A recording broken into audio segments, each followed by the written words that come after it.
This is Misfortune. She is a wonderful child from a not-so-wonderful family. The sad part is, today is the day she will die. I can hear you know. Ciao, I'm Bittersweettooth and I enjoy analyzing characters, themes, and stories, and today we're looking into Little Misfortune.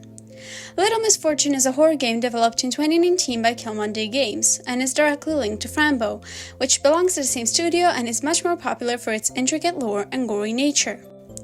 Little Misfortune differs in that regard, in the sense that its horror factor is much more subtle, it doesn't really have puzzles, and the story progresses in a more straightforward manner, but it's really effective nonetheless, and a true heartstrings puller. Eternal happiness? I guess I could give that to my mommy. I've seen few people cover the actual psychological aspect of the game, and they did a great job. Plus, I'm not a professional, so please take this with a grain of salt.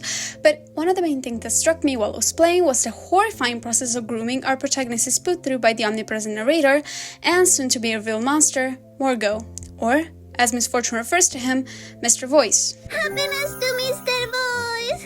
Oh, well, thank you.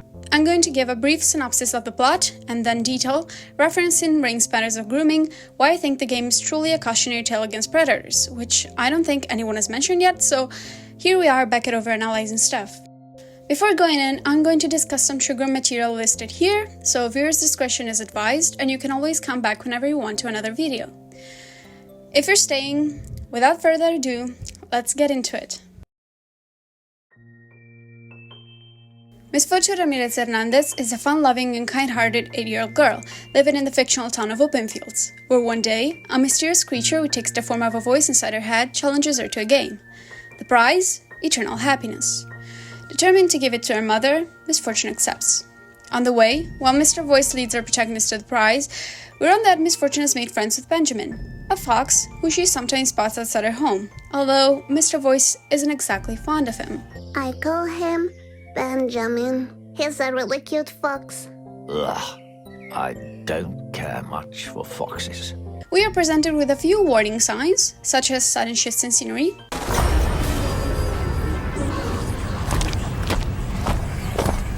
strange dolls, which Mr. Voice doesn't seem to notice, When unloved children in darkness search for what they have lost, for why they're in pain.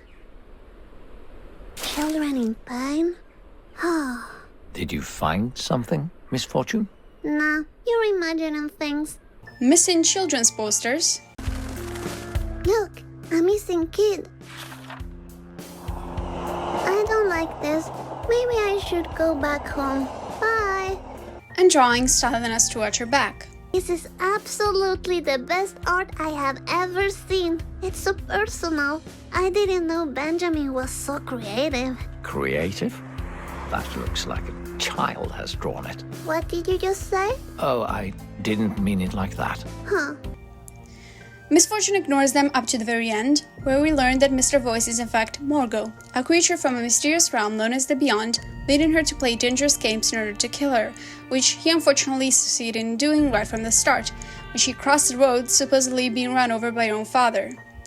Benjamin reveals himself as a protector from parasites such as Morgo, which we'll get back to later as it fully supports my thesis, and even though Misfortune's fate is sealed, he manages to defeat him and bring her to a sort of afterlife known as Nursery, where she can rest in peace. Again, this synopsis is very brief, but we will dive into the lore way more, referencing the patterns of grooming and how they reflect the story, and the actions taken by the characters. Starting with the first one, victim selection. Mr. Voice targets young children, and Misfortune is no exception.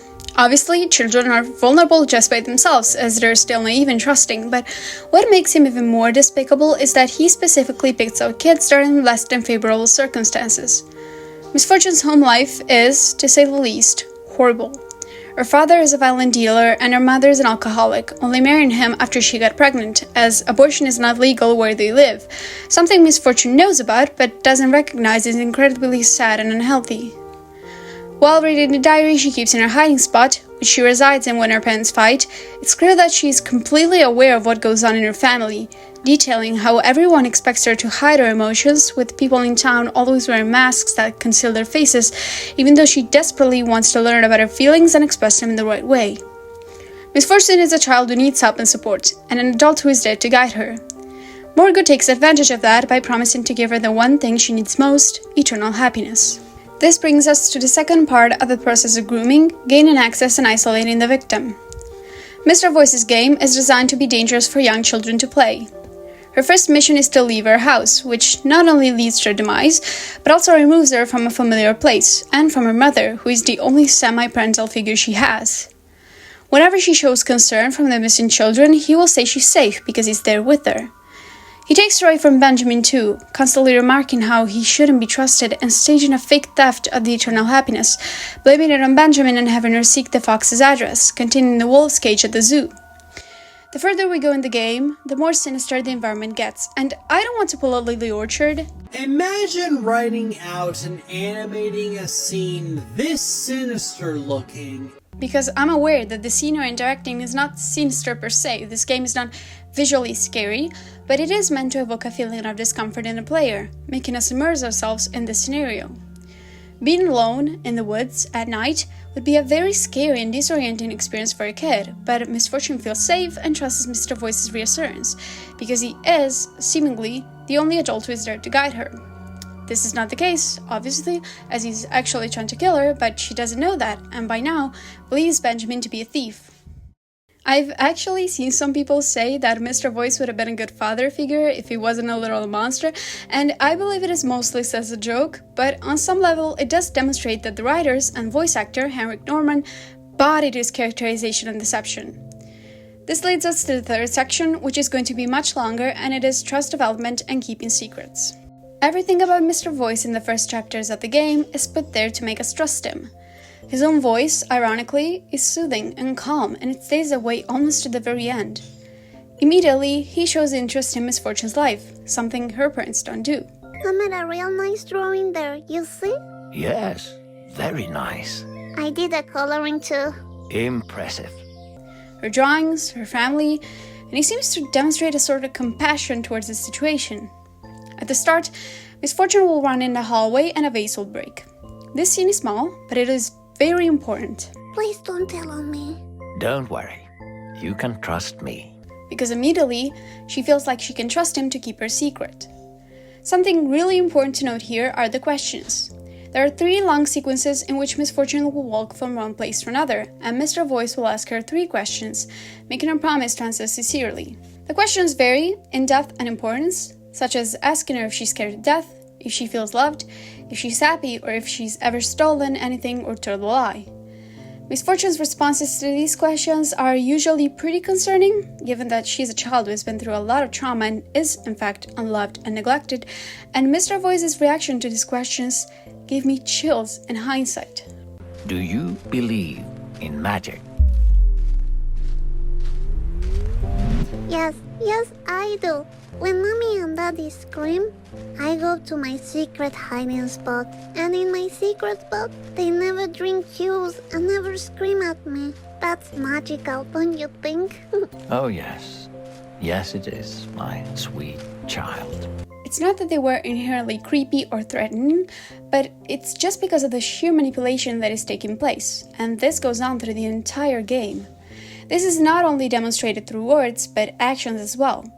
Mr. Voice will take Misfortune to Phantasmagoria, a theme park which she wanted to see, and there, he will not only give her a ticket to one of the rides, but a balloon as well, as her mom and dad never gave her one. While replaying the game, everything about Mr. Voice comes off as disgustingly fake, using Misfortune's home life as leverage for his personal gain, exploiting her fears in order to make himself feel more welcoming and safe. The horrifying part is that it works, just like it does with real predators. We need to remember that, yes, this is a game, but Mr. Voice could well represent a teacher, a family friend, or a relative in a child's life. The fourth one is difficult to talk about. It's desensitization to sexual topics. It's difficult not only because we're talking about horrifying subject matter, but also because while I do believe Morgo and Misfortune's relationship very much parallels and represent that of a sexual predator and his victim, Mr. Voice's goal is to take Misfortune's life. I do think it's a metaphor for a say, but again, it's a metaphor. It's not represented right. And boy, does Morgo desensitize Misfortune to death throughout the game. We see multiple animals die, such as a puppy she wanted to tend to, and he leads her to the body of its owner, a man who took his own life after the disappearance of his son, at the hands of Mr. Voice. This is not counting all the signs that tell her that she's going to die that day, and him asking her if she's ever seen a dead body or if she's scared to death. Misfortune, again, will disregard all the warning signs up until the very end, where at Benjamin's house, while reading his diary, we'll learn about Morgo's true nature. When she tries to question him, he pushes her to the ground with his powers, obviously scaring her. Something really disturbing is that even after we find out he's a monster, he keeps acting like a disappointed father, telling her that he'll be waiting for her at home. I trusted you. What are you talking about? Benjamin made it really clear with a picture he showed me.